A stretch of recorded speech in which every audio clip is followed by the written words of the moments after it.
Warahmatullahi wabarakatuh. Alhamdulillahi rabbil alamin. Assalatu wassalamu ala asrafil anbiya'i wal mursalin wa ala alihi wa sahbihi wa barik wa sallim ajmain amma ba'du. Baik, untuk pembelajaran hari ini Quran hadis kelas 5 Madrasah Ibtidaiyah dengan materi adalah hukum mim sukun.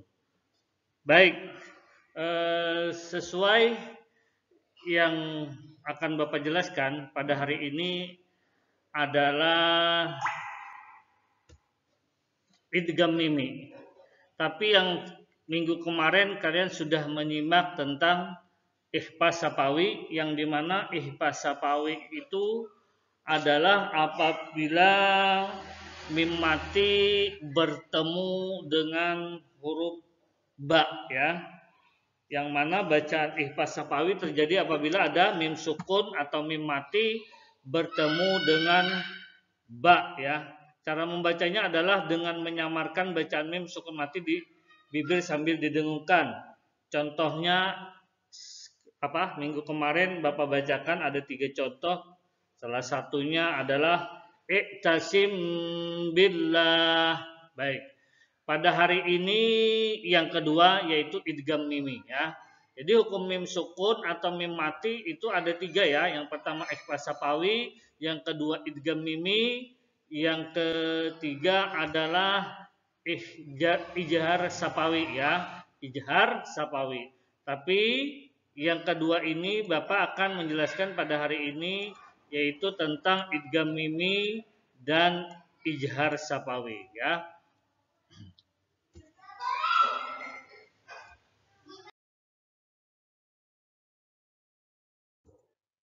Hukum mim sukun atau mim mati, ya, hukum mim sukun atau mim mati. Yang kedua ini adalah idgham mimi, ya. Yang pertama sudah yaitu ikhfa sapawi. Sekarang yang kedua idgham mimi. Secara bahasa idgham artinya memasukkan, mimi adalah 2 huruf yang bertemu. Oleh karena itu idgham mimi juga disebut idgham mutamislain atau mislain. Maksudnya huruf yang sama. Adapun secara istilah, idgham mimi adalah memasukkan lafal dengan cara mentasdidkan bacaan apabila huruf sebelumnya sama dengan huruf sesudahnya, ya. Maksudnya adalah mim mati bertemu dengan mim, ya. Ya, biar kalian lebih paham, ya. Kita ke ini dulu, ya. Nih, ya. Mim mati, ya, bertemu dengan mim, ya. Contohnya, ya, contohnya biar jelas.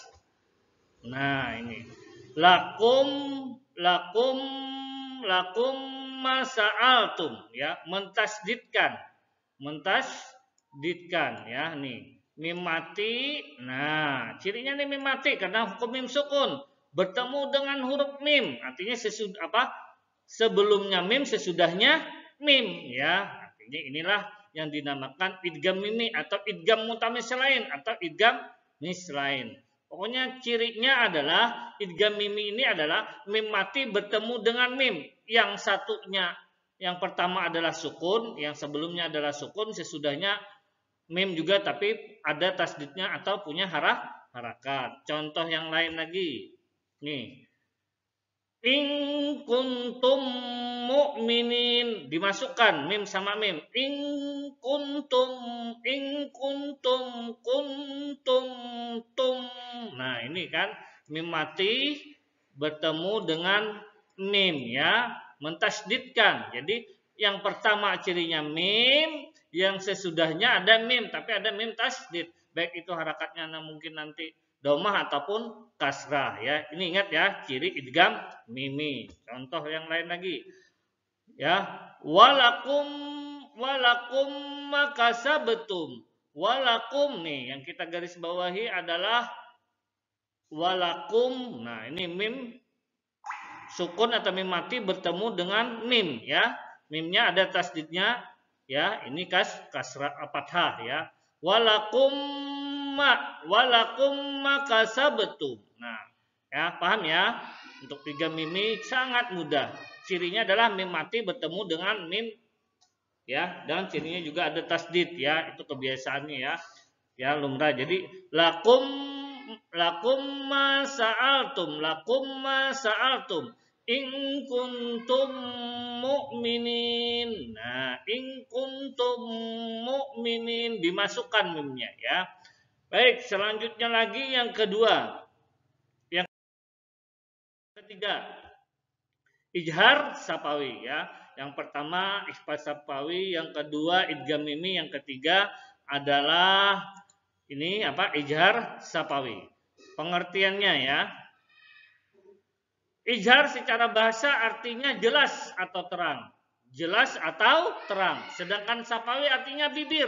Secara istilah ijhar sapawi berarti membunyikan lafal dengan jelas atau terang di bibir. Bacaan ijhar sapawi terjadi apabila ada mim sukun bertemu dengan huruf hijaiyah selain mim dan ba, ya. Kalau mim mati bertemu dengan ba tadi ikhfa sapawi, mim mati bertemu dengan apa? Dengan mim, ya, itu dinamakan idgham mimi. Nah, ingat, ya. Jadi ijhar sapawi selain yang dua ini, ya, yang ini mim dan ba, tapi ciri awal tetap mim mati, ya. Bertemu lagi dengan ba atau mim selain yang dua ini, itu dinamakan ijhar sapawi. Ya, cara membunyinya mim sukun disuarakan dengan terang dan jelas tanpa dengung. Contoh, ya, ini tadi biar mudah Bapak, ya, ini cirinya, ya. Mim mati. Nah, ingat nih, ya. Bertemu selain mim dan ba, ya. Biar ingat itu adalah ijhar sapawi. Contohnya. Nah, kuntum ta'lamun ijhar seperti biasa saja, ya. Kuntum ta'lamun jangan didengungkan, ya, tanpa dengung. Kuntum ta'lamun, tumnya itu jelas. Tum ta'lamun. Ya, ini, ya, pertemuannya mim mati ketemu ta, kebetulan ta karena selain mim dan ba, ya. Karena huruf ijhar itu ada 29, ya. Baik. Contoh yang satunya lagi. Alam cara. Nah, itu kan jelas. Mim mati bertemu dengan ta juga nih. Ya. Alam cara. Contoh yang lain. Kaidahum fi. Nah, mimnya jelas. Kaidahum fi. Pokoknya apabila mim mati bertemu selain ba dan mim, itu namanya ijhar sapawi. Ya, mungkin Bapak contohkan, ya. Nih contoh misalnya. Ya. Bapak tulis saja. Ya. Nih.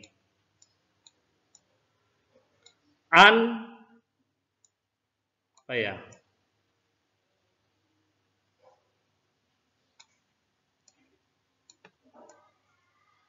Bapak tulis ar-rabbihim.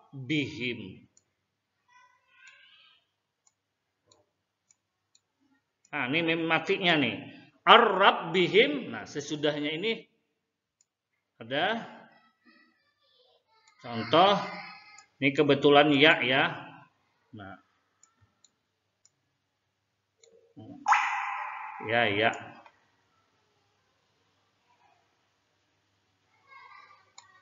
Ya. Yau.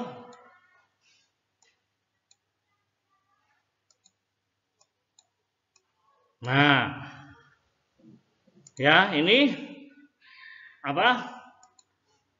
Ar-rabbihim yauma izin. Ar-rabbihim. Nah. Jadi ini mim mati, ya. Nah, bertemu dengan ya. Ya. Nah, pokoknya selain mim dan ba, maka dinamakan ijhar sapawi. Kita lihat juga di contoh di dalam buku paket juga ada. Kita lihat sebagai berikut. Nah, ini di halaman 38 dan 39 ya. Ya. Jadi nah ini pokoknya selain nah ini semuanya mim mati ya. Nah, pokoknya selain mim dan ba nih ada contohnya sebanyak 26. Nah, ya.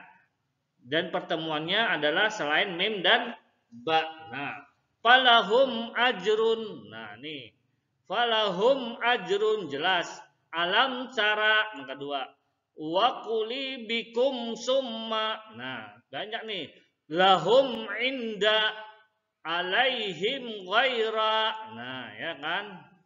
Nih, innahum kanu. Nah, kan alam naj'al alaihim wala. Nah, ini kalian baca saja ini ya. Pertemuannya cirinya mim mati bertemu selain mim dan ba. Nah, ini tidak ada nih yang dari ini dari amzah, ta, sa. Nah, yang Bapak tunjuk ini. Nah, ini tidak ada mim dan ba ya. Yang ciri pertamanya mim mati itu jelas ya. Nah, itu namanya ijhar sapawi. Semoga anak-anak paham ya dengan penjelasan Bapak tentang ijhar sapawi. Baik, ringkasan. Ringkasannya yang pertama adalah mim sukun mempunyai 3 bacaan yaitu ikhfa sapawi ya. Ikhfa sapawi, idgham mimi, dan ijhar sapawi. Ikhfa artinya samar. Ya, ikhfa artinya samar, idgham artinya memasukkan, dan ijhar artinya jelas atau terang. Sapawi artinya bibir. Yang keempat, bacaan ikhfa sapawi terjadi apabila ada huruf mim sukun mim mati bertemu dengan huruf ba. Maka itu dinamakan ikhfa sapawi. Pokoknya mim mati cirinya ya nak ya.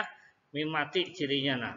Ya, bertemu dengan ba satu huruf saja. Ini mudah diingat. Namanya ikhfa sapawi. Bacaan idgham mimi terjadi apabila huruf mim sukun. Nah, mim sukun karena kita membahas tajwid tentang bacaan hukum mim sukun atau mim mati bertemu dengan mim. Nah, maka itu dinamakan idgham mimi. Idgham mimi. Bacaan ijhar sapawi yang keenam. Ya, ringkasan keenam apabila huruf mim sukun sama ya bertemu selain mim dan ba. Nah, itu dinamakan ijhar sapawi. Pokoknya berapa jumlah huruf ijhar? Ya, 29 ya. Ya, selain itu selain mim dan ba itu dinamakan adalah ijhar sapawi. Cara membaca ikhfa sapawi adalah dengan menyamarkan huruf mim di bibir sambil didengungkan. Cara bacaan idgham mimi adalah memasukkan huruf mim sukun ke dalam mim. Berikutnya dengan dengung. Ini disamarkan dengan dengung. Sedangkan ijhar sapawi cara bacanya mim sukun dibaca terang atau jelas di bibir tanpa dengung. Baik ya, semoga dari pembelajaran ini kalian dapat memahaminya ya. Selain itu juga kalian baca, kalian ulang-ulang ya materi tentang hukum bacaan mim mati atau mim sukun. Bapak akhiri pembelajaran hari ini dengan kata alhamdulillah dan juga Bapak ucapkan assalamualaikum warahmatullahi wabarakatuh.